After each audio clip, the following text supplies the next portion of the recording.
My eyes are closed. All I can sense is the music. It's a mixture of techno and tribal music blasting through a speaker system. I'm on an ecstatic dance event. I'm feeling relaxed. I'm feeling energized. I'm opening my eyes. Around me, I see a few dozen people dancing in the jungle of Thailand. And while I'm looking around, I see a girl looking at me. And I look back at her. But immediately I look away. And I'm asking myself, why did you do that? But I already know the answer. And it all started 2 years earlier. I lived in Berlin at that time. I moved together with a friend. We just freshly moved there. I started business coaching, and one of the participants, she was a coach, she told me that I have some people-pleasing tendencies. She could apparently tell that after 40 minutes of talking to me. And I was intrigued because I was like, what do you mean with like people-pleasing, nice guy tendencies? Like, I don't know what that exactly means.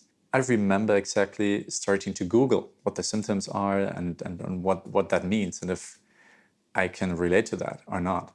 At that specific point, I was feeling very lonely and very sad. I was close to 30 years old, and I was thinking to myself, I want to have a family at one point. What are you doing? Like, you're sitting here every day inside your apartment trying to work on something which you don't know if it will work out. You kind of trust in it, but you don't meet any people. You for sure don't meet any women. And at that point, I have been single for 8 years. So I was actually asking myself the question, how can I go from where I am now to having a family at one point? Because my vision is that I want to have a family, but the reality looked so different that I didn't even see the chance of building a family. Because when you don't meet women, when you don't meet people, how are you supposed to find a partner, right? And because of that pain, I decided to dive deeper into the people pleasing and nice guy patterns and try to find out if that's something which resonates with me. And now I want to tell you a little bit about what I discovered about myself and if you can relate to that. And I would love if you can relate to one or two or all of the patterns which I discovered in my own life, if you could write that down in the comments. Because when we have the awareness and take the ownership of these patterns, that's the first step to improve your life. So the first pattern, it's like I notice myself when I walk down the streets that every time I make eye contact with someone, I break the eye contact and usually I look down. And I ask myself, why is that? Like all the time, especially on the street outside. And I figured out what is the messaging in my head, what is the thought, the actual thought in my head that is kind of triggering that behavior. And it was different for men and women. I did it for both, but like for the women, it meant I don't want to be the creepy guy. I don't want to be the guy that stares at them. I don't want to be, make them feel uncomfortable. It was only about me thinking I'm probably a creep even if I look 1 second at a woman, which I never realized until that point. And for the man, it was actually similar, but a little bit different. So for the man, it was I looked in the eyes and I looked down, but it wasn't because I didn't want to make them feel uncomfortable. It was because I'm afraid of conflict. I don't want to make them aggressive. I don't want to, you know, think maybe, there were those comments maybe for you too when you grew up, like, oh, that's gay, why you look at me, stuff like that. So I don't want to trigger any of that in the other person. So I'm afraid of conflict and I just look down.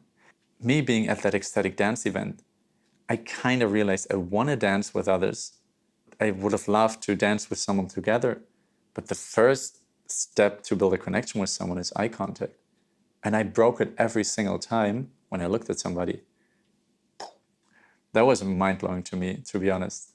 And just questioning why that automatic habit kind of happened was the first steps to understanding who am I right now? And what's the difference between my true self, what I really want, and all these patterns and fears and everything which is layered above that. Another really big one for nice guys is that they're being cut off from their emotions.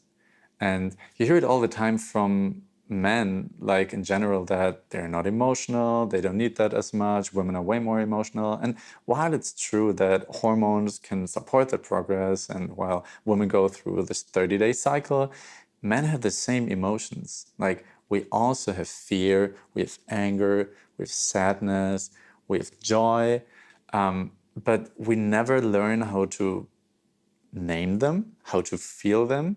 We never learn that there's a sensation coming with an emotion in the body. We never, like, when was the last time you cried? I didn't cry through my 20s. Like, I can, even if I was devastated and I was in some really shitty and sad situations, like, I didn't cry. And I remember it took me one time, 1 year after my grandpa died. I didn't cry after 1 year and he drank like a lot of alcohol. And that released it for me. But it's so stuffed down, and that's ultimately not good.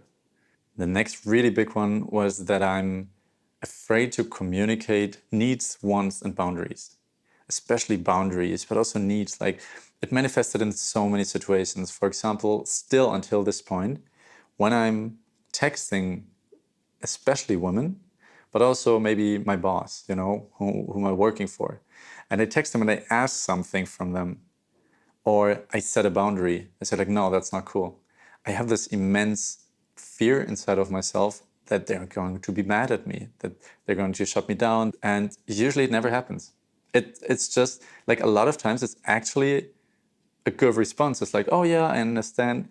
But still, every single time I get a voice memo, for example, back from them, I'm looking at the voice memo and before listening, I'm afraid to listen to it. And I only could start to uncover that because I started to feel and be more aware of my emotions and what I'm actually feeling right now. So I was like, why am I afraid of the response of someone? That has to come from within me, right? It's not something what the other person is in control of. It's purely inside of me.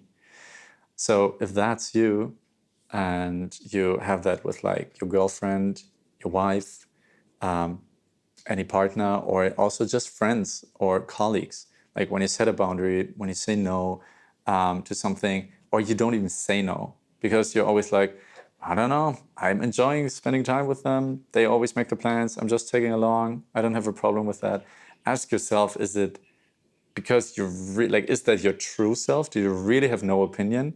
Or is that just fear holding you back? One of the core fears for nice guys is to be seen or to be too much. Oh, I'm too much when I'm texting someone, when I'm texting a need, a one, this is where they are connected. Or maybe it's too much. Maybe the other person is right and it's all about their boundaries, all about their needs, all about their wants. And I don't even know my needs, my wants, my boundaries most of the time. I'm just like cater to theirs.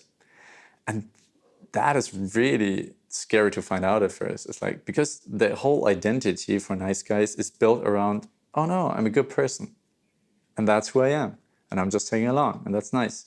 But it's covered up by all these fears basically holding us down and holding us down in life too. Because when you can't express needs and wants and boundaries, you cannot express romantic interest. How many women have you actually approached in your past, or how many women have approached you? For a lot of people pleasers, and myself included, when I think back, all of my relationships or all of my romantic partners, they always have approached me, and I never approached them because I was way too scared. I was, again, scared to be toxic, to be the creep, to hurt them. And I'm a good guy. I don't want to hurt anybody. So if I'm not going to talk to them, if I'm not going to reach out, then I can't hurt anybody, right? And the logic itself is kind of okay, but then if you never reach out, how do you get to have a family maybe? How do you get to have a girlfriend? So it's really asking yourself the question, what do I want? Which most people pleasers never do. A lot of nice guys also cover up their negative feelings with humor. And I had a really nice experience in January where I went to an embodied man retreat and was about like stepping into your body and feeling more than thinking, which we're usually pretty good at, just thinking. And we did this exercise where someone had to come closer. We could like do this. They would come closer. And then we said stop when it's like too close, and we could play with that, but we should focus on the inside. You can test it with a friend once. And it was so amazing for me to see that every time like the person became like was too close to myself, basically. I was like, I'm not feeling comfortable. Like something changes from like 2 meters away to like 1 meter away to like half a meter away. And most of the time I'm like, smile. I had to smile. I had to like, I don't know, I used humor kind of in a way to de-escalate, because nice guys don't like conflict at all. And that's also the reason we use humor in a way of like de-armoring the situation and like making fun of it. And a lot of people do this, especially from things they're ashamed of, right? When it's about sexuality, like there's so many stupid sex jokes, dick jokes, whatever, because people are afraid to talk about it deep down, but and they use humor to make fun of it and shut the conversation down. And that happens with a lot of other things in a lot of other situations too. Nice guys are also very afraid to take initiative. We all know the typical situation, like woman asks, what do you want to eat? Man is like, oh, I don't care. You decide. And then women getting like frustrated at some point because they always have to decide and you never take the decision. My dad was like that. And I also was like that. And I had to ask myself, why is that at some point? And while I was digging deeper into what the thought process behind that is I figured out I'm actually just afraid that the other person will dislike my opinion. So I have this one story where I just moved to Berlin, right? And I had a good friend. We'd known each other for years. And I wanted to meet up with her in a cafe. And my first reaction was like, oh, let me ask her what kind of cafe she wants to go, because she knows Berlin better. She lives here since a few years. I just moved here. And then I was like, no, okay, that is the old Fred. What would the new Fred do? And I told myself, okay, let's make a recommendation, right? Just search for a coffee place and make the recommendation. I was feeling so afraid of making that recommendation. I told myself, okay, then do two recommendations. She still can choose one. But why was I so afraid? It was because I was afraid that she wouldn't like it. She would be mad at me. She would be like, oh man, this place sucks. And I would have been a bad person. So I'd rather not take initiative to avoid the whole situation. It's like, oh, you can decide, because then you definitely get something you want. But in real life, that's not how it works, especially in relationships. That's what builds a lot of frustration for the woman and in the relationship in general. Because when we're not ready, we're not feeling comfortable to express our needs and our wants and our boundaries, how is a woman supposed to feel safe with you? Another very typical behavior from nice guys is being in the lone wolf mode, trying to figure out everything by themselves, not asking for help, especially when it comes to sexuality and stuff like that. A lot of times, like, there's no one you can talk to. Like, so many men say they don't have any close friends also to actually talk to about their feelings, about what they're going through, about their experiences. They have to try to figure it out by themselves, and maybe with YouTube videos and now AI. And that leads to a feeling of isolation. Like, this is where the male loneliness epidemic comes from. Like, we're all in lone wolf mode and trying to figure it out by ourselves because we're too afraid also to be seen and to show us, because we're so afraid of opening up, because in the past we got shut down. So talking about these patterns, I would love to know if you can relate to one or two or all of them, and let me know down in the comments. I would love to know. So how would a world look like where we don't have these patterns, where we can return to our true selves? We live in community. We have people to talk to. We have a close friend circle, or maybe one close friend where we are talking through things which are happening through our life, who helps us co-regulate, and we don't have to do everything by ourselves. We can ask for support, and we're not feeling ashamed or super anxious to ask for that. Everybody would be connected to their emotions, actually feeling them. But most people don't. So what happens is they just go to Pornhub, watching porn, gambling, video games, drug addictions, alcohol, all that kind of stuff. It's just a means to like numbing out and numbing from the emotions. Social media probably the biggest one right now. So if you catch yourself the next time not knowing what you want to do and then just from a habit grabbing to your phone, stop for a second and ask yourself, like, what do I feel something right now? Do I feel uncomfortable? Do I feel like some pain? Do I feel some like sensation? Do I feel like a constriction in my chest maybe? Is there some fear? Am I afraid of something in the future?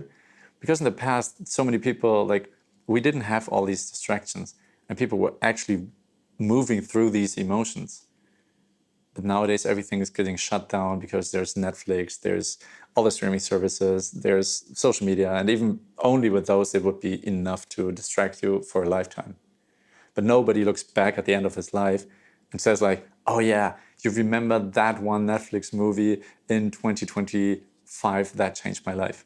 I mean, there are some pretty good movies, but you know, it's usually about family, it's about connection, it's not about the materialistic things, but it's about the feeling connected, feeling safe things. In a perfect world where nice guys work through all these things, they would be able to having really deep relationships. Because when you are able to open up to your partner, that's where trust builds. Obviously, your partner also has to do some work and has to be able to open up to you. But we can only work on ourselves, right? And open up first. And being able to lead ourselves first, being able to feel our emotions within our own life, that's the step to then leading a partnership and being in a partnership of like, okay, I feel sad right now and I want to express that. And it doesn't mean that you're a bad person. It doesn't mean that I'm a bad person. It's just how it is right now and how can we deal with that. And I'm frustrated with that. And I'm disappointed with that. And then the other person can express. And it's such a beautiful way to build deep connection. For a lot of people, they don't know what to do. It's like a lot of like, they're going more distant over time. The only way to connect they know is sex. And if they don't have that, and they're not really talking about that, they're just losing themselves in everyday life and never coming back to that feeling of connectedness. And connectedness starts with vulnerability. So vulnerability with others starts with vulnerability with yourself. Being true, being honest with yourself, how you're feeling right now, and starting to practice that. In a perfect world, you would know what you want, what you feel, and you would go for it. For example, it's a very basic thing. Like men are attracted to women and women are attracted to men. So as a man, when you see a woman you're attracted to, you can go talk to her. You're not a creep. You're only a creep and needy if your thoughts are going way too far or like you have bad intentions, which you probably don't have because you're a nice guy and you don't want to hurt anybody, right? Not being afraid of just approaching and changing the question from, oh my God, I want to impress her. How can I do that? What about her needs, her wants, her boundaries? I don't have needs, wants, and boundaries. Instead of doing that, what if you change the question towards like, how do I feel when I'm with her? How do I want to feel? How do I want to feel safe when I'm with that woman? Let me check in with myself when I'm talking to her. How do I feel? And then she can do the same for herself, and when both feel great, okay, let's, I don't know, go on a second date or on a first date or whatever. So that would be so great when everybody could connect to that part of themselves. So ultimately, it's about self-confidence, but not self-confidence from putting another mask on. Like, all the pickup artists tell you need to do this trick and that trick and whatever to, be able to get women. No. Like, did people in the past billions of years have that? No.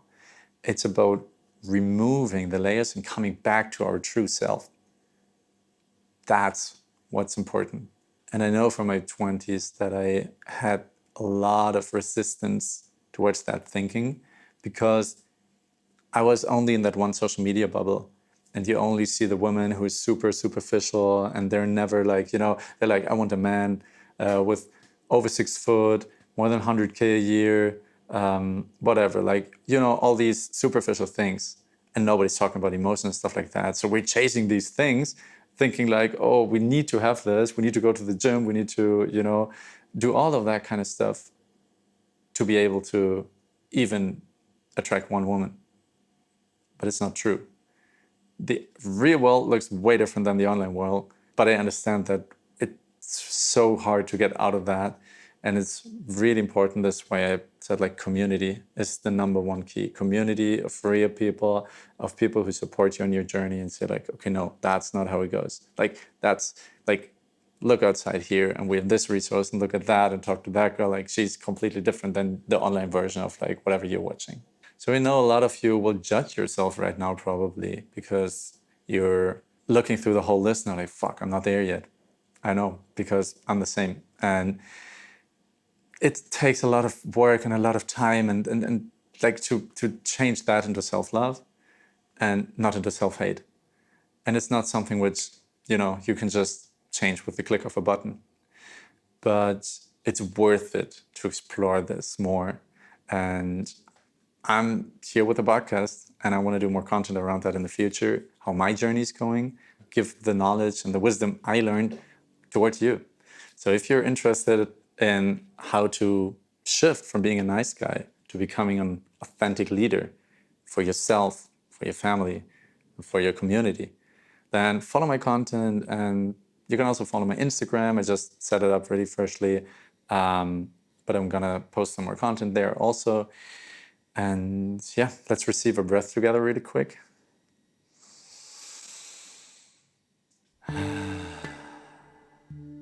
So for today, I want to go through your day, but drop your mask a little bit.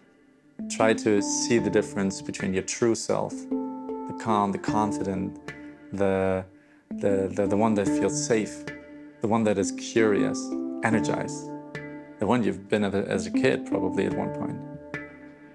And see the difference in what the layers of fear you build up over the years, how that changes your behavior, and ultimately building that mask which you wear right now. So yeah, goodbye.